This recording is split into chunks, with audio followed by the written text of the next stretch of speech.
Okay, welcome back, everyone. Um, Welcome to part two.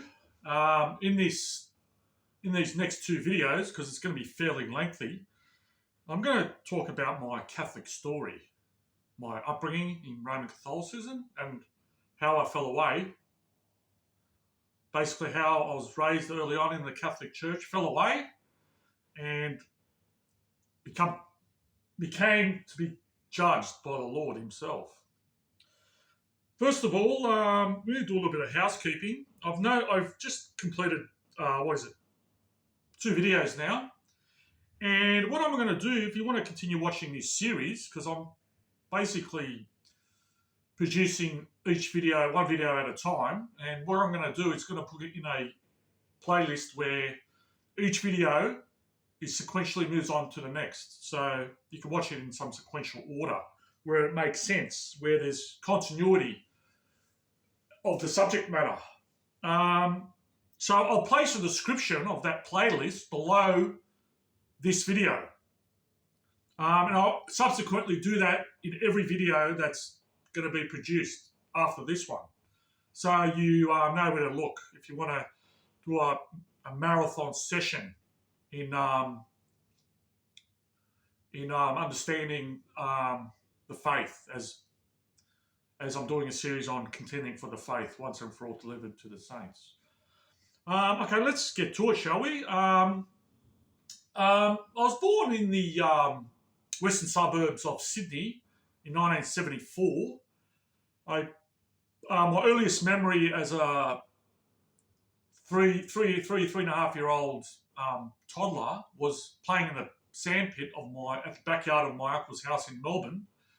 That was probably one of the earliest memories I ever had as a child, and one of my most fond memories.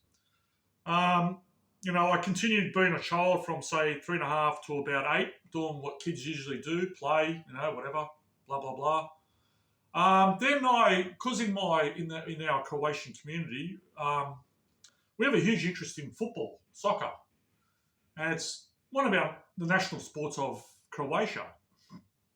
So I was obviously influenced by the passion, the interest that the community had in soccer. So my father got me to join a local football team in my area, which was Croatian based. The heritage of the club was Croatian based. So I took up soccer at the age of 8, and I pretty much fell in love with the game right from the word go. I was one of those kids who was naturally good at the game.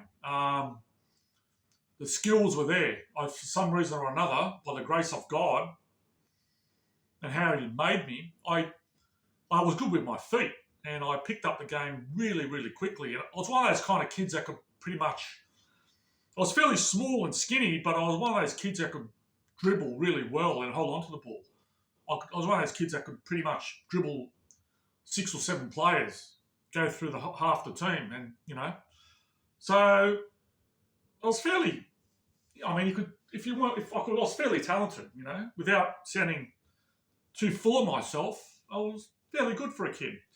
So that continued up until the age of for the next 3 years I played in the other 8s, 9s, and 10s of a local competition. Then I'd not played for about 2 years. And then I went back to under 13s. I started under 13s at the same club. And even though I didn't play for a couple of years, I still had the skills. And I hadn't lost any of my ability to do what I could do on the field. In that year, I was considered probably the most important player, without sounding, once again, too full of myself, or one of the top 3 players in that team. I wasn't a striker. I played in the midfield, so I was basically a midfield general for the team. Because I was given a lot of praise as a young, 13-year-old, I had a lot of pride. I had a lot of pride in myself. And I knew it too, that I was good. I knew it. I knew that I was good. And I didn't want everyone to know. I didn't let everyone know that I was good, but I showed it on the field. Hey, I'm the man. I'm the man who can run this game. You know what I mean? So I suppose from an early on, from you know, from the age of 8 until 13, because of my pride, because of my young, sinful heart, I had no thoughts about. I had thoughts about God, but I had no thoughts about serving Him, worrying Him, or being humble before Him. I was just one of those kids, that wanted to do what he wanted to do. Then I continued, I played in under 13s, and I went on to under 14s. But soon enough, all the kids started to outgrow me because I was a skinny kid, lanky, skinny, and fairly light. Something like I was only like 50 kilos or something like that, And I was starting to get bullied now off the ball because of their size. I wasn't growing. I still maintained a slim physique. So I was getting bullied off the ball, and I started getting put on the bench for the team because of my performances were starting to drop. Anyhow, I ended up, by the age of 14, I'd given up football totally and moved on to a new craze, which was skateboarding. So in early 1980, in late 87, early 88, though I was still continuing to play football in 1988 at under 14 level, during that year I did pick up skateboarding, and there was a local crew forming in my area where we all suddenly became interested in skateboarding, and we were blown away by what the Americans could do. It was obviously we were watching stuff from California, and particularly a group known as the Bones Brigade. We were highly influential in the mid to late 80s in the world of skateboarding, and we were mesmerised by their ability about what they could do on a skateboard. So we took up skateboarding, and that now become a new passion and interest for me. And that too become fairly easy easy for me to pick up because I was already good with my feet. And my balance, after a couple of months of starting out at skateboarding, I started to get really good at it because of my balance. I was training my balance at the same time, learning new skills, and my confidence was basically growing. So for the next, from late 1987 to the end of 1990, I continued skateboarding. But even though we were skating almost every day and the crew was doing everything they could to improve their skating, the popularity of skating started to fade away. And many of the people I was skating with had stopped skating, either through injury or lack of interest, or somehow they were discouraged from skating. Whatever the case was, they started to leave skating. They only left a few of us. And as kids, if no one else is doing what you love to do, you tend to sell out and not continue. So there came a point where I was skating alone, and I thought, oh, hang on, I don't want to keep doing this alone. It's not that exciting.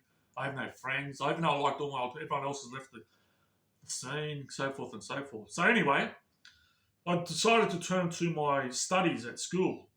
In year 10, in 1990, I'd done particularly badly because of my rebellion and what the culture of skating had taken me away from living a responsible life. And I now decided in year 11 and particularly in year 12 to focus on my school studies to do the best I could for my future. So I focused on year 12 in particular, which was 1992, and I completed my studies in Australia here. I finished my HSC. I've done quite well. My marks weren't that great, but it was enough for me to get into university. And I started my BA in Applied Communication at university in 1993, and for the next 3 years, I felt like I was being left behind by other students because most of the students that were doing the same course as I was came from let's say, more affluential backgrounds, and they came from backgrounds where English was their first language. So it was easier for them to pick up certain concepts and understand the material of the course a lot easier than what I did, because my parents have an ethnic background. It was a bit of a disadvantage for me. So I was really struggled, and I got involved with some of the wrong things at uni, and I got more involved in the party scene and so forth and so forth. So anyway, I'll explain in the next part how during a traumatic experience from 1996 onward led me to a path to find God in the next. So let me repeat that. In a traumatic experience in 1996, and because of my attitude and because of the way because of my heart, my proud heart, I'd fallen away. I'd fallen from grace. And in the next video, I'll explain why I'd fallen from grace, and we'll use key scriptures to explain how this happens. So join me in the next part of this series to know more about me and how Scripture does judge the proud heart and how I was being judged. So join me. I'll see you then. Thank you.